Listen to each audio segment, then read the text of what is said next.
Quick reminder, these readings are brought to you courtesy of Creative Life Spiritual Center and me. So you're kind of getting a reading every day that's uplifting, I hope, and helps us all to enjoy life more and also to share that enjoyment more and to basically bring love to our world. That's my objective. So here we go.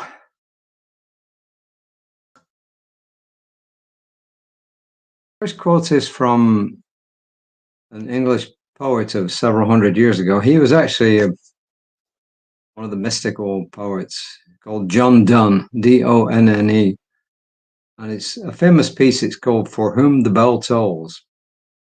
And he says, this is a famous quote, by the way, no man is an island entire of himself.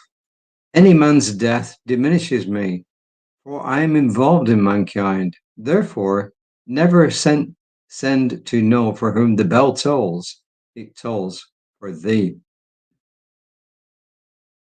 So this is from, I think it was in the 1600s, John Donne, but quite well-known poet. And as you can tell by what he's writing, more of a mystical poet. Yeah, and I think the whole thing comes from the fact I believe in the British Isles in, the 15th, 16th, 17th centuries. I don't know when it stopped. When somebody passed away, the local church bells would ring to announce someone had passed away. And of course, John Donne is saying, hey, we're all connected. So when someone passes away, you kind of lose something yourself, because there's no separation. Ernest Holmes in Creative Mind and Success, he's a bit more pragmatic. On page 20 of that book, he says, the person who has learned to love all people, no matter who they may be, will find plenty of people who will return that love. The person who has learned to love all people, no matter who they may be, will find plenty of people who will return that love. Creative Mind and Success, Ernest Holmes. And this is our writer this month. She says, several years ago, I wrote about my daughter's pet pig, Wilbur. My daughter loves him and dotes on him.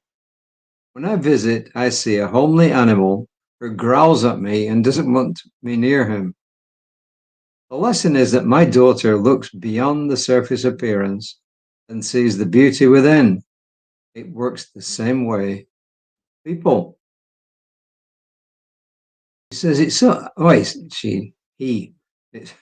Rev Ron Fox. It is so easy to label people, to respond to them as stereotypes. When we reduce people to labels, we deny their humanity. All people matter to God. We need to accept others as they are. No one has to change us. The quote above from John Donne speaks to our oneness, our unity. It invites us to look beyond the surface, to see ourselves connected to everyone. We are diverse in so many ways: race, color, gender, religion, political views, and more. Yet we're all part of the human race. That is what binds us. Ernest Holmes taught that love masters everything.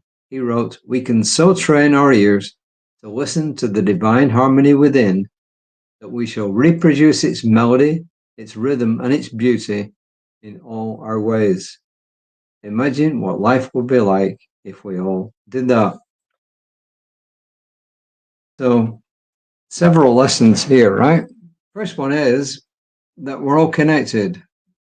And you can see that in so many different ways. I mean, how many times have you been thinking of somebody and they've either texted you, emailed you, or called you? The latter a lot less these days, right?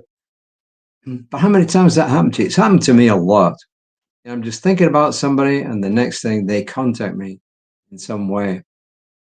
And also, I've mentioned this before, when my grandson was younger, he was in our kitchen and I was thinking about wormholes. Why? Because I'm a science nut.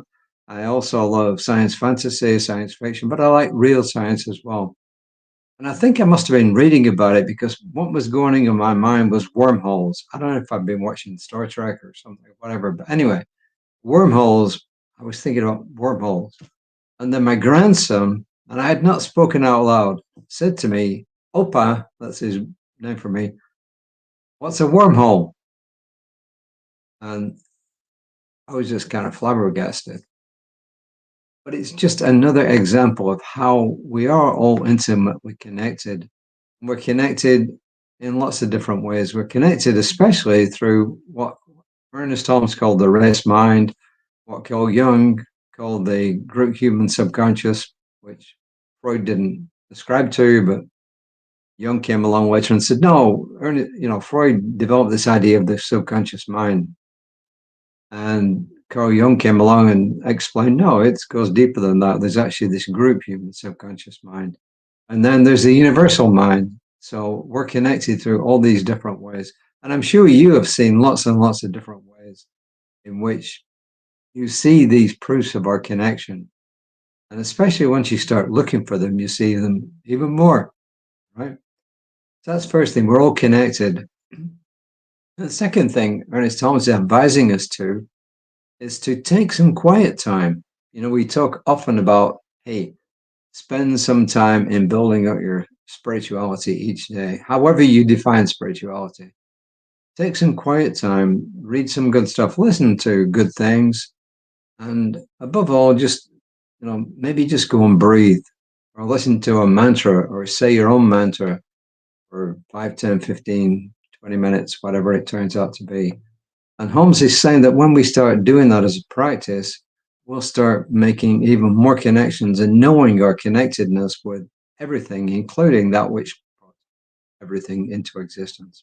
So, the affirmation, today I take the time to go within and listen to that small voice calling to make my life about love.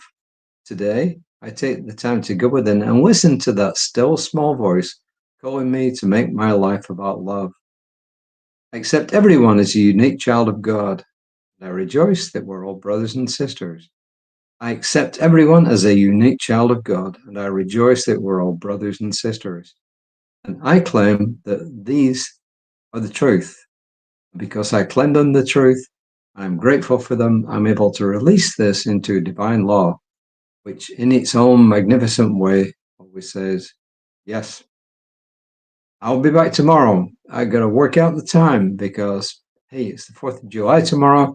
We have been invited to spend it with our kids and grandkids and their extended families. So I don't know, but I will be back tomorrow at some stage in the proceedings. So please take care of yourselves. We just had a big storm here. Just remember, lightning can travel 25 miles. So when there's lightning around, please be extremely careful. It's 25 miles away, we're safe. No, it can travel 25 miles before it hits Earth and it gets grounded. So you don't want to be part of what's helping that lightning to go to ground. So until next time, namaste.